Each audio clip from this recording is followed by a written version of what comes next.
Hi folks, welcome to the Prepared Homestead. This is Travis. Thank you all for stopping by to watch. No walk-in video today. I would love to do one, but just crazy busy this morning. And so I just couldn't fit it in. I debated, I sat there and did the math on how much time it would take and what I have to do, and decided I just couldn't do it. But it's still got some important things to talk about, so you're not going to hear no crunch this morning. We had our monthly meeting yesterday, the bigger monthly meeting, for the bigger group, and once again it was just an amazing success. It amazes me how every month just more and more people come. I mean, it's certainly a lot of the a big bulk of the group is just the ones that come every month, but every month there's new people, new faces, people moving into the area, people from the area. In fact, there was a gentleman that came I got to meet, and come to find out that he lives pretty close to us. And then there was another lady that I was able to meet and just enjoyed speaking with her. And not only does she live close to where we live, she was born and raised here, and we got to talking, and we're pretty sure we're related. So that was on my mother's side. So that was interesting to meet her and talk with her. So it was a really good meeting, and just encourage all of you that are able to do something like this in your area, or find something like this in your area. Just last night, after I got home from the meeting, I had an email from a lady in New York, and she was saying, hey, I'm just trying to find people in my area, and up here there's just not a lot, and do you know of anyone? And so I got to thinking, I thought, you know what, I remember receiving an email from someone that I think was kind of close. It sounded kind of close. So I went looking, because I save all those emails, and I found it. And sure enough, as best as I could tell, they probably were pretty close to each other. So I sent emails to both of them, and trying to get them connected. So that's kind of the thing that we're trying to do, and hoping that you out there are doing the same thing. Now, there's stuff going on in the news that I wanted to talk about, and I think it's very related to the necessity of being connected with each other. Over the last few months, most all of you are very well aware of what's going on in Europe when it comes to this energy crisis. There's been some really massive protests, really large. I mean, tens of thousands of people at some of these protests, pretty much all over Europe.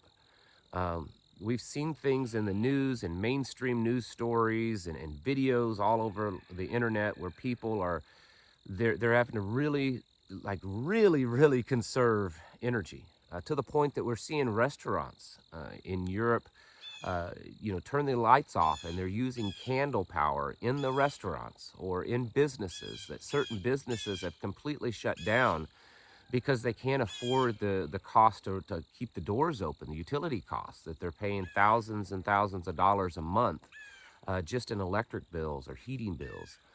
And so we all are aware of this. I'm pretty sure you all are. And there's this belief, or this fear, that there may not be enough to get through. I saw one report, and I don't know how exactly where it originated and how accurate, so we'll take this one maybe with a grain of salt, but honestly, looking at what's going on, it may not be too far-fetched. That is an estimation that possibly up to 10,000 people could perish just in the United Kingdom this winter because of the cold and not being able to keep their heat on. I mean, I know around here, just about every winter you hear someone in the news, usually an elderly person, that's unfortunately perished in their home because they froze to death. Sometimes you hear about that in the hot summers. And so, as most of you are Americans, I know that there are many listeners outside of the country, but most are Americans. We start to wonder, well, is that going to start affecting us? How is that going to happen here? Is that going to happen here? And we're starting to see things line up that could definitely indicate that some Americans, at least, and possibly all, are going to be facing something maybe similar to that. And of course, First thing is we're all aware of this diesel fuel shortage. By some reports that if there is not an increase in production, that we could be seeing, diesel fuel storage and production down to almost zero by November. Um, there's some legitimate reasons why it's, there's shortages, and then there's also a lot of politics and a bunch of other stuff. But the fact is that, we've seen the reports 25 days left of diesel fuel and or less than that, because that was, a week or so ago. So by Thanksgiving, a lot of people are saying that we could have some real critical levels of diesel fuel. And that's not good, because the country runs on that stuff. I mean, trains and barges and all kinds of vehicles, all kinds of industry use diesel fuel. And so if it gets down to some really, really critical levels, I mean, we're already there in a lot of places. I saw down in the Southeast, I talked about this the other day, that they are in a sense rationing it. I mean, they're not, but it is kind of that way. So for semis that are moving, goods around, they have to give a 72-hour notice. They're asked to give a 72-hour notice so they can coordinate enough diesel fuel for those trucks to actually run. I mean, that's getting pretty serious. I did also see that up in the Northeast in New England area, one of the largest natural gas companies, utility companies, has requested that the Biden administration issue a declaration of emergency up there, because they believe that there's not going to be enough natural gas for the winter. That's a pretty cold area. They have some pretty cold winters. Many of you live up there, and you definitely can attest to the coldness that happens in the New England area.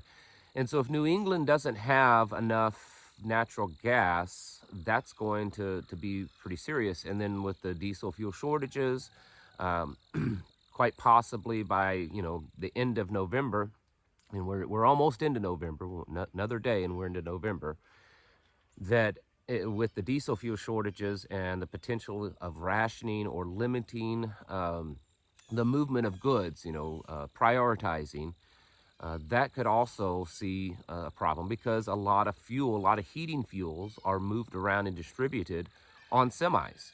And then, of course, there's the potential rail strike that seems to be much more of a likely scenario.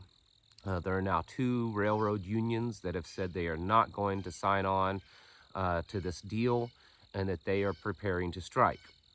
Well, a lot of stuff is moved on rail too. I mean, trains are moved by diesel, but a lot of stuff, a lot of coal, natural gas, propane, heating fuels, a lot of it's moved around on rail. So we're starting to see this setup for this. Over the last few months, I've reported a few times from a local contact here in my area about propane, because out here in the country, if you don't burn wood, about the only other option other than, say, electric, is propane. And while we're not seeing necessarily propane shortages in any kind of a critical level, he said that as an employee, that there is concern that there could be shortages, that if nothing else, that there could be some really high prices of propane. And propane has already been at elevated prices. And so more and more we're seeing this happen. So the question is how close is America going to get to what Europe is right now? I mean, Europe has been given kind of a notice over. I mean, this has started back in the summer, where people were talking about this, the potential for Europe to have a very difficult winter when it came to just energy. Okay, and so now we're getting into that. I mean, we're not into winter yet, but Europe is starting to get cold, and Europe typically has some pretty cold winters. And so they're already starting to feel the effects of that, and there's very likely it's going to just worsen. The whole war between Russia and Ukraine seems to just be intensifying. I saw that this morning over the weekend that wheat prices jumped about 6%.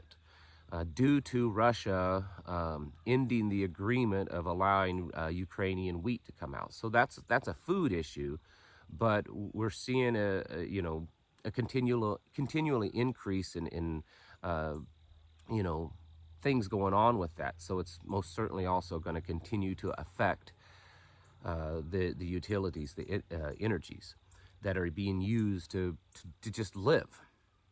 Here in America, we've many times think we're insulated and isolated from those types of things that happen around the world, but it doesn't look like that's how it's lining up. So all the times that I've talked on here about getting yourselves prepared in this way, what are you going to do to heat your home? What are your plans if the electricity gets shut off? What are the plans if it gets rationed down to where you only have limited use of it? Um, what are your plans if there's not enough natural gas or propane or heating oils or coal or whatever it is that you use to heat your home? Do you have a backup plan? Um, because cold winters can be deadly, and you need to have a backup plan for that. And then that's why I bring this back around to the community. That is also very critical. Um, just as an example, and this is a very minor example in some ways, but also very, very important. Um, a lot of people out here, they heat with wood. That's what we heat with. We heat with wood because there's plenty of wood around. Um, and one of the people within our group, one of the members in our group, lives near a place that he has access to very cheap wood to heat with. I mean, really cheap. We're talking um, somewhere in the neighborhood of $30 a ton for hardwood.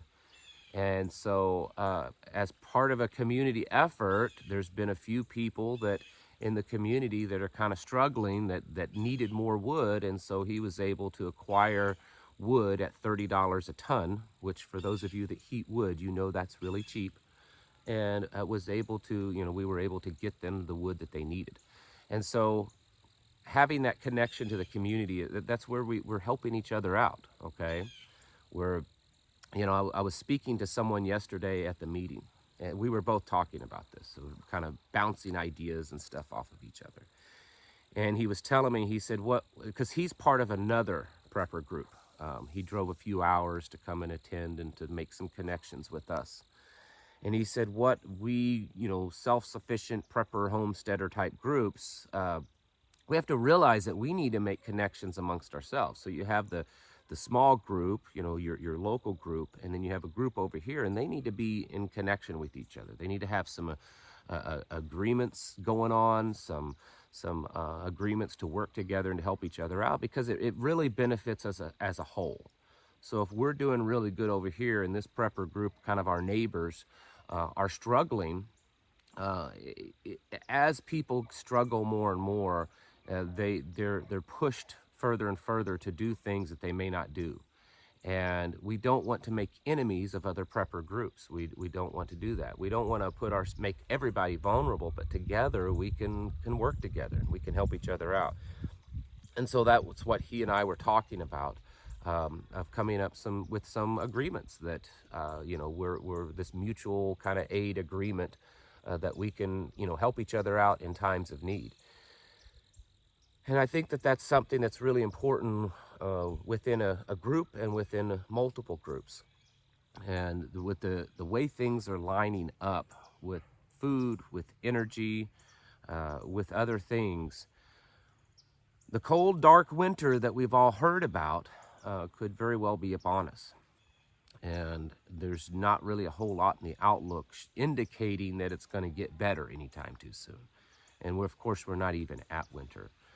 I was telling people just a few months ago, probably 2-3 months ago, I said, you need to make sure, whatever your plan is to keep your house and yourself warm for the winter, you need to have it in place, because by November, you're going to start seeing prices skyrocket. Prices generally go up in November. So if I'm heating with wood and I buy it, if I buy that wood in August or September, I can usually get it at a pretty good price. If I wait until November, it's possible I may pay up to double, because it's just the scarcity and the demand increases. It's the same way with propane. It's the same way with natural gas. So we're getting into November, folks. if you haven't laid out your plan and got it kind of pretty secure on heating and energy over the winter, whether you're storing it, whether you have a plan to purchase it at a certain place, or your plan is to how to live without it, because that's also a plan that we should all put into place. What do we do if we just don't have it? If you don't have enough electricity, if there's more blackouts, if there's just not available, propane maybe not available, natural gas maybe not available. What is your plan to do without that? So you need to have both kind of plans, because it's looking like that, at least for certain parts of the United States, that this is going to be a pretty hard, cold winter. And it would be foolish of us to not prepare otherwise. Folks, it's time to get your houses in order. Prepare yourselves mentally, physically, and spiritually. Thank you for watching, and I'll catch you in the next video.